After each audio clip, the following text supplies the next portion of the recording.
আসসালামু আলাইকুম, সবাই কেমন আছেন? আশা করি খুবই ভালো আছেন। ইলিয়াস হুসাইন উনি একজন বিশাল বড় সাংবাদিক।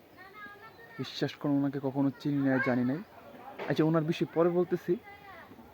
এই ভিডিওটা দেখেন, তারপর কিছু শেষে আমি কিছু কথা বলবো। টাকা খায়া তারপরে তারা এখন যায় এই ফেসবুকে পোস্ট টোস্ট মারে, নানান ধরনের মশা টোজা করে। আরে বেটা, জামাত ইসলাম ফেল করেছে না পাশ করেছে, এটা দিয়ে আমার কোনো লাভও হবে না, আমার ব্যক্তিগত কোনো লসও হবে না। এই দেশের ক্ষতি হয়েছে। চোর, বাটপার, দুর্নীতিবাজ এরা যদি দেশ চালায়, সেই দেশ কোনোদিন ভালো চলবে না। অনেক মানুষই অনেকেই বলেন যে ভাই, আপনি সরাসরি কেন বিএনপির বিরুদ্ধে হঠাৎ করে গেলেন, আপনি তো বিএনপির লোকই ছিলেন। ভাই, আমি আওয়ামী লীগের সময় আপনাদেরকে একটা জিনিস বলেছে, আমার কিন্তু ভাই দুর্নীতি নিয়ে কোনো সমস্যা না। এই যে বিএনপিতে দেখেন না, আপনারা লিখে দিলাম যারা অনেক মজা টজা করছেন না, অনেক খুব ভাবসাব নিচ্ছেন, এমপি হয়েছেন। এবারটা এমপি হওয়ার উদ্দেশ্যটা কি রে তোর? তুই চুরি করার জন্য, জাস্ট চুরি করার জন্য এমপি হয়েছিস? উপর শ্রেণীর এই চোর। তোর সন্তান একটা এমপি, চোখ বন্ধ করে বলে দিবেন বিএনপি কিংবা আওয়ামী লীগের, চোখ বন্ধ করে বলে দিবেন ও যদি এমপির ছেলে হয় ও চোর। ওর পেটের মধ্যে পাড়া মারলে চুরির টাকা বের হবে, চুরির ভাত বের হবে, খাবার বের হবে। ও যে গাড়ি চড়ে সেটা চুরির টাকার, এই বাংলাদেশের জনগণের চুরির টাকার ইয়ে। ওর বাপ এত টাকা বেতন পায় না যে ছেলেরে অস্ট্রেলিয়া, ইউকে, ইউএসএ সেখানে নিয়ে পড়াশোনা করায়। সব এমপিদের ছেলে মেয়েরা বিদেশে পড়াশোনা করে, সবার, একজনও বাদ নাই। কিছু হইলেই তারা বিদেশে টাকা পয়সা কেমনে পাঠাবে, পোলাপানির কেমনে বিদেশ পাঠাবে, আর পাতলা পায়খানা, হাঁচি কাশি যাই হোক, তারা সিঙ্গাপুর, থাইল্যান্ডে গিয়ে ট্রিটমেন্ট নিবে।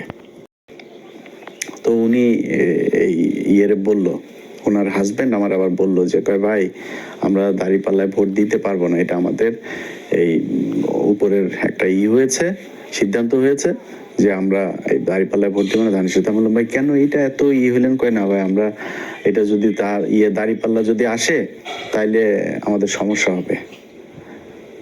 মানে বুঝছেন তো, ওই ঘুষ খাবে, ওইটা ও একদম এই মাইন্ডের ভিতরে, মাথার ভিতরে ঢুকিয়ে রেখেছে যে ও ঘুষ খাইয়েই মরবে, ওর ঘুষ দিয়েই চলতে হবে, ও সৎ হবে, এই চিন্তা ভাবনা ওর মাথার ভেতরে নাই।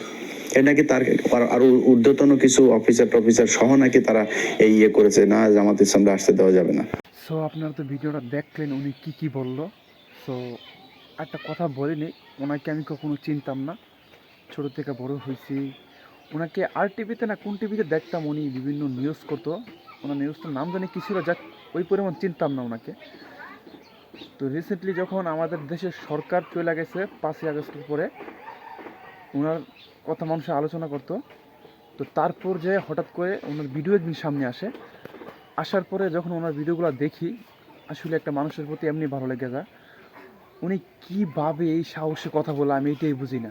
আসলে শত হইলে সাংবাদিক, উনি শত হইলে একটা সাংবাদিক, উনি বিভিন্ন কথা বলে। খোঁজখবর নিয়ে দেখলাম উনি থাকে না বাংলাদেশে, উনি ইউনাইটেড আমেরিকাতে থাকে। তো যাই হোক, দেখেন আমি কারো পক্ষে না, কিন্তু ওনার একটা কথা আমার খুবই খারাপ লাগছে।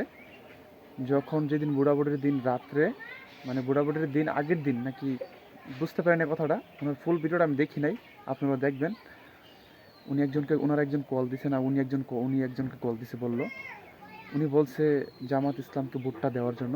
তো ওই নেতার বউ নাকি বলছে আমরা জামাত ইসলামকে ভোট দিতে পারবো না, উপরের থেকে অর্ডার আছে, কারণ জামাত ইসলাম যদি ক্ষমতাতে আসে আমরা কোনো ঘুষমুষ খাইতে পারবো না।